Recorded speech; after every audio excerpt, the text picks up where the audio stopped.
So how big are you really? This is probably a question you've asked yourself a few times if you've started the gym or you've been going a while. And in this video, we're gonna calculate actually how big you are in terms of actual size and appeared size. There's a few variables that we need to track and a calculation that we need to do to really figure this out. So the first question we must ask ourselves is, are we natural? And only really you will know this, because if you're not, you are gonna see roughly 40 to 120 pounds of lifetime gains. That is much more than a natural will ever see, ever.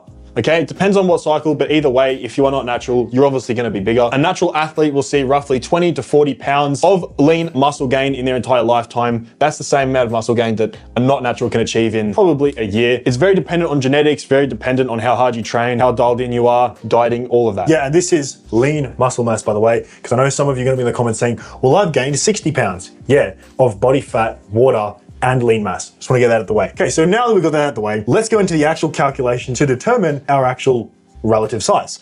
So we need to know our weight in kilograms, our body fat percentage, and our height in meters. Once you have these numbers, which you probably already know, we need to work out our fat-free mass. So that's the mass we have minus the fat.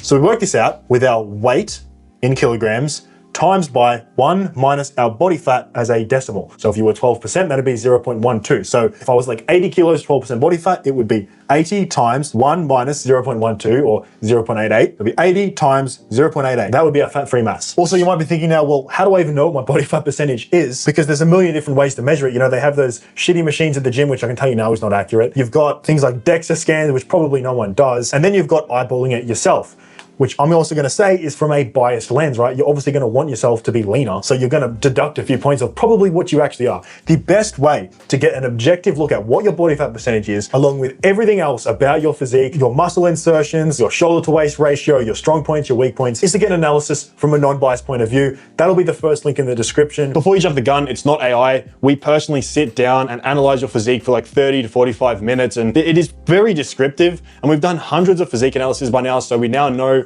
what we are fucking looking at. Pretty much every single time we've sent off the physique analysis, usually within 24 hours, we always get an email back now like, holy shit, you blew me away with how detailed this was. Because they expect like, Wheat Waffles does the face ratings and it's literally just a PDF with a number. We give you an entire breakdown. It's honestly ridiculous for the price you pay. Like you're honestly robbing us, but. And then this is where our height comes into play, because now we can work out our fat-free mass index. So this is your fat-free mass, which you just worked out, over your height squared. So I know that it's like maths, I'm taking you back to school. Let's actually just do the calculation. Let's do an example. By the way, this is literally just done on a free calculator online. You can do it there if you don't like to do the maths. But let's just say our fat-free mass was 74. We do 74 over 1.83 squared. That gives us 22.1 FFMI. That's actually my statistics. I just put them in there. So I have a 22.1 FFMI. Now, you might be thinking, well, what the fuck does that number mean? What's that correlate to? So this is the FFMI scale, and pretty much it's going to determine where you kind of sit in terms of your muscle mass in the hierarchy of the average gym goer and the elite gym goer. So that would put Will into excellent 3+ years of lifting. And well, that's true. We've been lifting roughly 4 years now almost, and it's great progress. If you have an FFMI of 22, 23, that is pretty good. That is pretty elite. You're putting yourself into the top percentile of all gym goers. Most gym goers actually sit roughly 20 FFMI, around 16, 18% body fat. So regardless of your body fat, this is a pretty good amount of muscle. The average person that doesn't really lift at all, it'd be 17, 18, 19, roughly around that ballpark. Like I said before, if you've been lifting, you know, suboptimally or just not for that long, it's gonna be about 20 to 21. And then getting into natural limit, you know, a decade of training, or you just got really insane genetics, 24, 25. And if you got past 26, it's pretty sus, bro. There's probably a good chance you're either on steroids or you've just got the most freaky genetics in the world. So now, FFMI is a good number for pretty much how big you most likely look in real life with a shirt off.